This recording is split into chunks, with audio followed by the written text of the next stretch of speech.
Nah, ini gue pengen nanya di sini.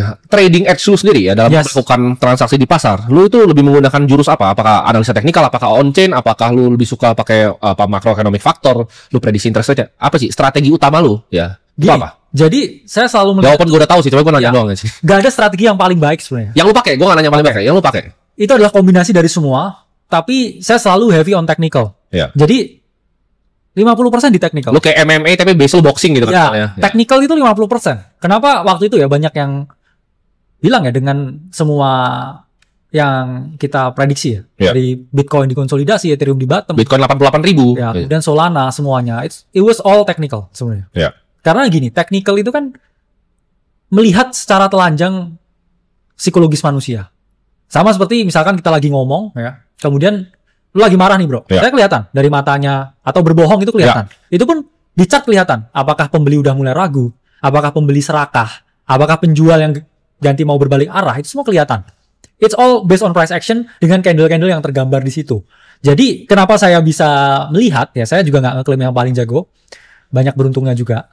Tapi karena saya mungkin ya base-nya introvert dan selalu melihat bagaimana manusia ini berperilaku dan juga bertingkah laku. Itu yang saya lihat. Itulah kenapa saya bisa mengamati pasar jauh lebih baik ya. Jarang ngomongnya, tapi saya banyak mengamati pola perilaku dari manusia. Dan itu semuanya tercermin di pasar. Ya memang fundamental itu sangat kecil, 20%. Ya 30%-nya itu sebenarnya di sentimennya. Ya. Kira-kira sentimen terkait dengan ya ini lagi naratif apa, ya komunitinya seperti apa. Itu yang akan push harga ya, seperti misalkan kita lihat ya Bitcoin konsolidasi sangat lama, berarti dia building support yang kuat di 60.000, nggak bisa jatuh. Oke, berarti pembelinya kuat ya, building support kuat, tapi sentimennya apa? Oke, Trump mungkin menang. Ya itu berarti bottomnya. Nah, seperti itu. Gimana caranya lu bisa balance yang short term trading ini dengan mungkin ya long term play yang lu punya, swing yang agak panjang yang lu punya di market yang volatile ini? Karena kan strateginya ada banyak nih. Yes. Nah, gimana cara lu balance antara dua itu? Selalu pisahkan account-nya, dan untuk investasi jangan dilihat PNL-nya. Karena saya tahu banyak orang yang punya namanya PNL bias ya. Mereka lihat nominalnya, mereka nggak ngelihat asetnya bergeraknya seperti apa, sentimennya seperti apa, cycle-nya berakhirnya kapan. Dan mereka hanya lihat, oke, duit saya nambah sekian. Ya bahkan bukan prosentasenya. Oh enggak, nambah 30%. Oke, duit saya nambah 100 juta. Oh, duit saya nambah 200 juta. Oh, hari ini duit saya hilang 50 juta. Kan nggak hilang. Itu kan masih naik turun, ya. Itulah kenapa orang harus membuang yang namanya PNL biasnya itu. Jadi saya punya main holding yang besar ya di Bitcoin dan Ethereum. Nggak saya lihat PNL-nya, ya. Tapi kalau untuk trading, jadi perlu juga sedikit ya ada biasnya. Trading itu harus ada biasnya supaya apa ya? Kita bisa track ya progres kita seperti apa dari waktu ke waktu. Dan kita gini, nggak bisa menghindari 100% bias di trading karena bias itu juga dibutuhkan. Dan seiring dengan waktu, ya kita nggak bisa menghindari bias kita, tapi kita bisa mengendalikan bias kita. FOMO pun juga nggak masalah. Kadang orang FOMO juga untung kalau trading. Misalkan lihat top gainer, wah ada meme coin naik nih. Oke, saya FOMO. Masih bisa untung nggak besoknya? Bisa juga.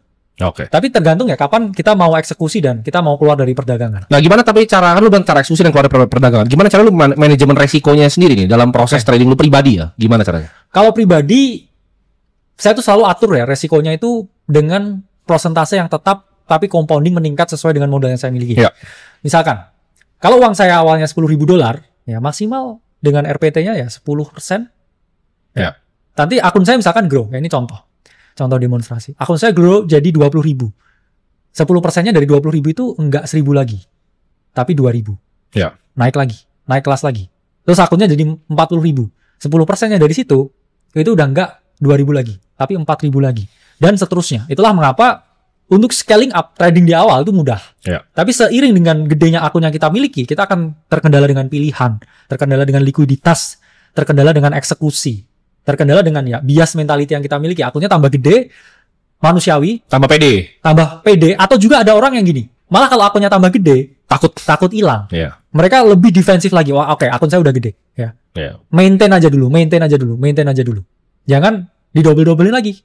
Pasti kayak Bro Timothy udah merasakan di network yang sekarang pilihannya udah nggak ada kecuali Bitcoin. Karena gini, teman-teman orang bilang, oh ini bisa beli-beli yang kecil. Tapi kita kan udah coba semua yang kalian pernah lihat ya. Even dari DEX yang kecil, itu yang dia kan banyak deh. Dia banyak masukin ke kecil.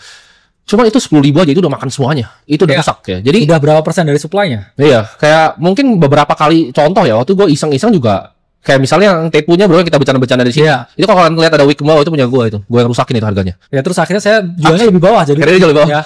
Akhirnya nggak bisa naik lagi. Lu lihat kok itu pasti rusak. Udah drop 70% tuh. Jadi kalau si botak itu Andrew Tate pikirin kenapa ya? Ini jawabannya orang di dalam sutra yang bikin.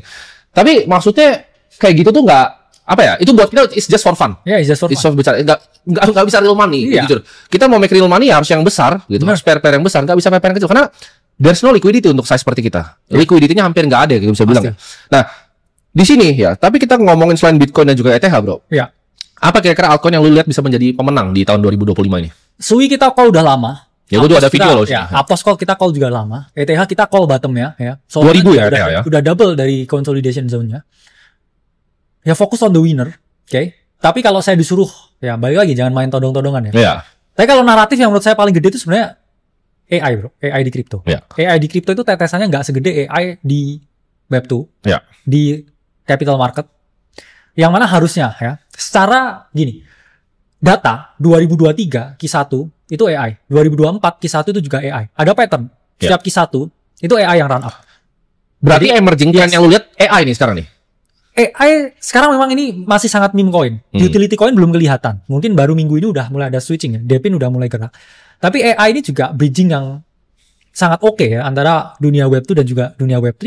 Dan mungkin ya menurut saya yang masih dapat chance ya buat run ke 4 digit mungkin Bit&Sword. Ya. Nah, menurut lu gimana? Kan kita lihat ada DeFi Summer tahun 2021 ya. Apakah ini kan sebenarnya gini, kripto itu pertama kali bikin orang banyak sekali tertarik itu karena DeFi. Karena teori ada loh sebuah platform di decentralized finance yang akhirnya kebanyakan Ponzi ya, kebanyakan Ponzi. Apakah ini akan lu lihat ini disrupsi dari Web3 ini akan beneran bisa menggantikan apa yang ada di secara traditional finance sekarang? Atau it's just one big giant Ponzi? Saya ramalkan ketika Trump yang menang, ini kita akan memperoleh DeFi Summer lagi meskipun tidak segede di tahun 2021 ya. 2021 memang was something else. Pertama, ya karena COVID liquidity sangat tinggi. 2, semua orang di rumah, semua trading crypto. 3, protokol DeFi-nya dulu masih sedikit dibandingkan 2018 ya. 2021 mulai semerbak ya dan mulai muncul. Tapi kalau sekarang ini wah semua DeFi. Tapi kenapa saya lihat DeFi ini menarik di tahun 2024 ke depan ini? Karena kemenangan Donald Trump. Jangan salah lah ya, Presiden Amerika itu juga punya koin DeFi.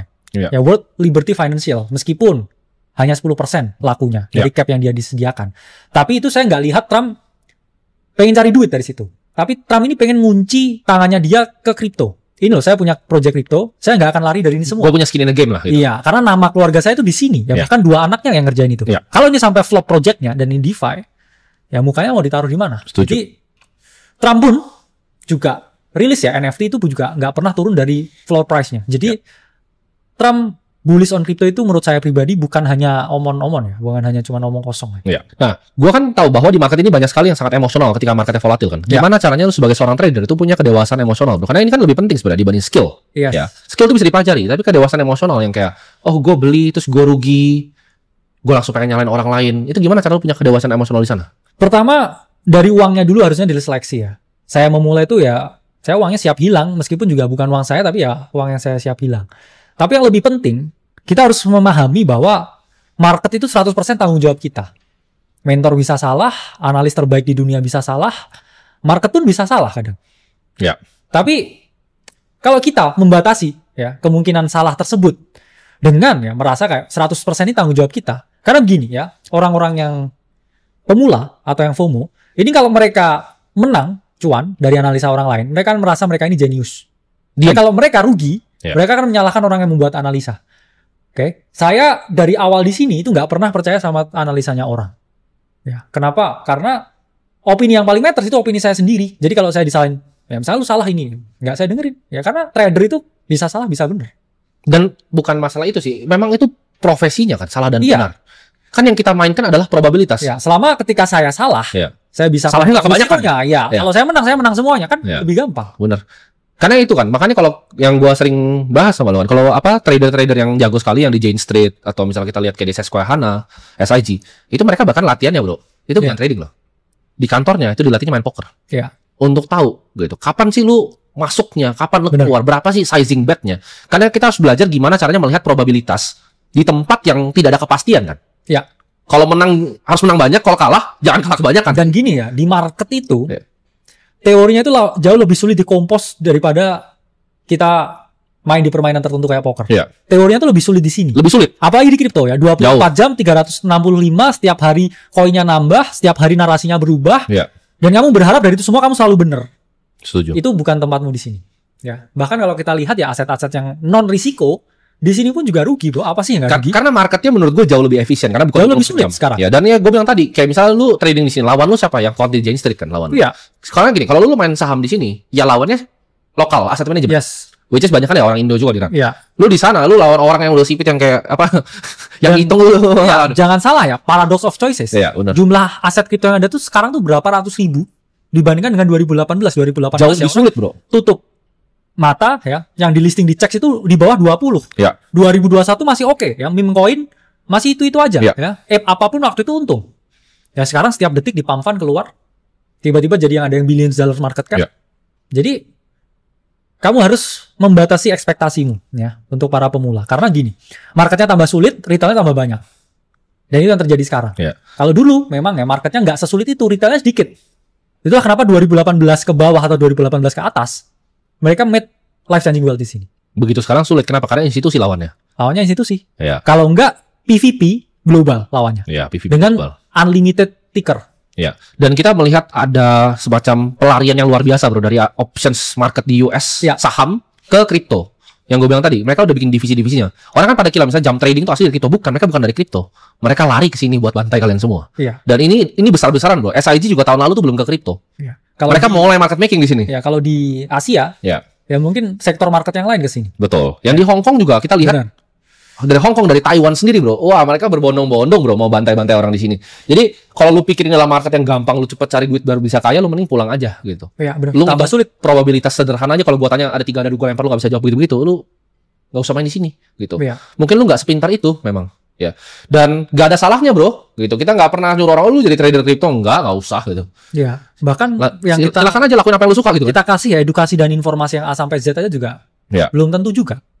Paham. Ya, maksudnya kayak contoh. Applying-nya gimana? Eksekusinya gimana? Betul. Di sini ya, lu lihat based on analisa lu lihat secara price action, prediksi Bitcoin 2025 berapa? At least 120.000. At least ya. Oktober 2025 ya. Oktober 2025. Ya, saya udah lakukan ya banyak analisa ya on-chain, terminal price, kemudian bands dari Bitcoin yang logaritmik, semuanya plus price action plus Fourier cycle theory.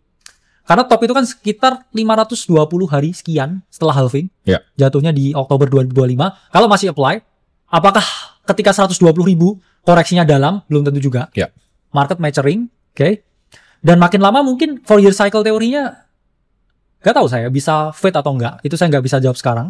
Saya harus lihat price actionnya seberapa jauh kita koreksi, baru lihat itu dulu lagi. Ya. Jadi saya selalu lihatnya bulan by bulan, tahun by tahun, ya, proyeksi. Tapi kalau chance 120.000 itu at least ya.